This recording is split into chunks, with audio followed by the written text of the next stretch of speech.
자, 우리 이제 마지막입니다. 다국적 기업이 이제 지역에 미치는 영향에 대해서 한번 살펴보도록 하겠습니다. 먼저 다국적 기업이 본국에 어떤 영향을 미치느냐 한번 보도록 할게요. 그래서 다국적 기업이 본국에 어떠한 영향을 미치는지 살펴보도록 하겠습니다. 긍정적 영향이 있어요. 긍정 영향. 당연히 모든 거에는 긍정적 영향이 있고 부정적 영향이 있습니다. 긍정적 영향이란 것은 무엇이냐면 바로 해외에서 얻은 이익을 본국에 또 다른 투자를 유발시킵니다. 그러니까 해외에서 돈을 가져와서 돈을 벌어서 우리나라로 돈이 들어오게 되고 이 돈을 우리나라에 가장 먼저 투자를 하게 되겠죠. 그로 인해 가지고 우리나라 경제가 더욱더 발전하게 된다는 선순환의 과정이 이루어지게 되는 거죠. 그래서 이러한 미국이 현재 다국적 기업의 대부분이 미국에 본사를 두고 있거든요. 그럼 이 돈이 전부 다 어디로 가겠어요? 미국으로 가게 되고 이 기업들은 당연히 미국 내에서 먼저 투자를 하게 될 거예요. 그러다 보니까 미국 경제는 계속해서 성장을 하게 되고 아무래도 미국이 지금 현재 세계 경제 패권을 쥐고 있는 나라가 되게 된 원인이기도 합니다. 하지만 우리 조금 더 중점적으로 알아볼 것은 바로 이 부정적 영향에 대해서 좀 알아볼 거예요. 그럼 부정적 영향에는 어떤 것이냐면 생산 공장이 국외로 이전하게 됩니다. 그로 인해서 그 지역에서 생산 공장이 있었던 지역에서는 당연히 일자리 감소와 실업자가 증가를 하게 되죠. 왜? 생산비를 줄이기 위해서 더 이상 우리 아까 공간적 분업 할 때도 했었잖아요. 생산비를 줄이기 위해서 어떻게 이 생산 공장을 다른 지역으로 충분히 생산 기능을 더욱더 잘 할 수 있는 곳으로 옮길 수 있겠죠. 그래서 이러한 생산 공장이 국외 이전으로 원래 공장이 있었던 지역은 일자리 감소, 생산 공장에 국외 이전을 해서 일자리 감소와 실업자 증가가 나타난다. 우리 이 현상을 무엇이라고 부르냐면 바로 산업 공동화라고 부릅니다. 그래서 산업 공동화라는 현상 의미 좀 잘 알아두시고요. 이것은 제조업의 해외 투자가 활성화가 되면서 바로 국내 산업이 쇠퇴해가는 현상을 의미합니다. 즉 생산 기능이 해외로 이전하게 됩니다. 해외로 이전하면서 국내 산업이 어떻게 되는가요? 국내 산업이 쇠퇴되어 가는 현상을 우리 산업 공동화라고 부릅니다. 이러한 결과 당연히 지역 경제가 어떻게 되겠어요? 지역 경제의 침체 현상이 발생이 된다라는 거 알아두셨으면 좋겠죠? 자, 우리 그러면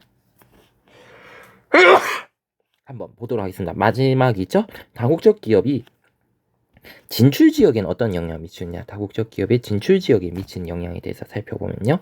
긍정적 영향 한번 살펴보겠습니다. 당연히 없었던 공장이 해외에서 새로운 공장이 지어지게 됩니다. 그래서 새로운 일자리 고용이 창출이 된다. 이거는 쉽게 이해 가겠죠? 그로 인해서 지역 경제가 활성화가 됩니다.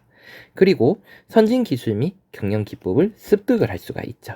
이게 무슨 얘기냐면요. 그 기업에 들어가 취업을 하게 되면서 알게 모르게 이 기업의 시스템이 아무래도 우리 현지의 것보다는 해외 우수한 다국적 기업에 들어가지고 우수의 선진 생산 기술이라든지 생산 시스템이라든지 기업 조직이라든지 거기에서만 배울 수 있는 것들을 자연스럽게 습득을 하게 되죠. 그리고 이것을 사람들이 배우고 와서 그 지역에 자연스럽게 전파를 하게 되는 이러한 과정을 거치면서 그 지역도 조금씩 발전을 하게 되는 이러한 긍정적인 영향도 존재를 합니다. 하지만 우리가 좀 알아볼 것은 부정적 영향에 대해서 우리 좀 살펴본다고 했었죠.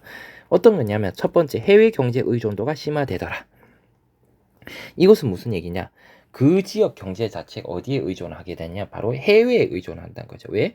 이 지역 경제가 발전한 것은 그 지역 자체적으로 뭔가 기술이 발전이 되고 이런 것이 아니라 해외에서 공장이 들어오게 되면서 경제가 발전하기 시작했거든요. 그래서 모든 것은 해외 경제가 어떻게 되냐에 따라 가지고 그 지역 경제가 좌지우지 된다는 겁니다.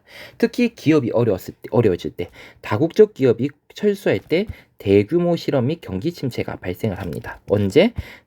해외 경제 의존도가 높아지고 특히 다국적 기업 공장이 철수했을 때 대규모 실업과 경기 침체가 발생을 할 수 있다라는 건데 이게 무슨 얘기냐? 다국적 기업들도 좋을 때는 공장을 많이 세우겠지만 다국적 기업이 어려워지면 당연히 어떻게 해서 공장을 문을 닫아야 돼요. 그럼 어디 있는 공장부터 닫냐면 바로 해외에 있는 공장부터 문을 닫기 시작을 한다는 거죠.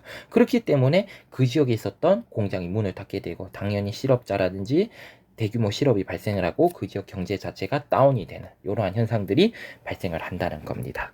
그리고 산업 경쟁력 약화가 발생을 해요. 왜냐하면 그 지역의 경제는 성장하지만 이 성장하는 것이 그 지역에서 기업이 발전해가 성장하는 것이 아니라 해외 기업이 들어와가지고 결국엔 일자리가 많아지고 한 거잖아요. 그렇다면 이러한 해외 기업과 그 지역에서 해외 다국적 기업과 그 지역의 소규모 기업이 이제 동시에 싸움을 붙으면 누가 이기냐면 당연히 해외 다국적 기업이 이기겠죠. 왜냐 우수한 기술, 자본 이런 것들이 현지의 소규모 기업이 상대하기는 너무 감당이 안 되기 때문에 그래서 현지 그 지역에 있었던 현지의 소규모 기업이 경쟁에서 밀려나게 됩니다. 현지 기업이 경쟁에서 밀려나게 되고 그 지역의 산업 경쟁력이 어떻게 되냐면 떨어지게 된다. 산업 경쟁력이 약화되게 되어질 수밖에 없다라는 겁니다. 그리고 당연히 산업 발달로 인해서 환경 오염도 심화될 거다라는 거죠. 그래서 위에 보시면 이게 긍정적 영향이에요. 그래서 우리 지역은 과거에 농업이 목화산을 발달했는데 다국적 기업의 자동차 공장이 설립돼서 땡땡마을로 유명을 해졌다. 그리고 고용이 늘어나고 지역 경제가 살아나면서 제조업 중심지로 탈바꿈하고 있다. 그 지역 자체가 더욱더 돈을 많이 벌고 일자리도 많고 경제가 좋아지니까 살기 좋은 지역으로 바뀌고 있다. 긍정적 측면이기도 합니다.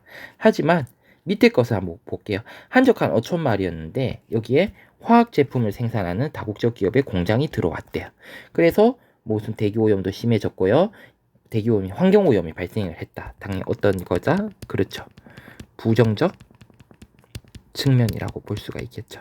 이러한 것들이 발생을 할 수가 있다. 지역에 발생을 할 수가 있다라는 거 알아두셨으면 좋겠습니다. 그래서 우리 지금까지 이제 다국적 기업에 대해서 함께 공부해봤습니다. 함께 공부한다고 수고하셨습니다.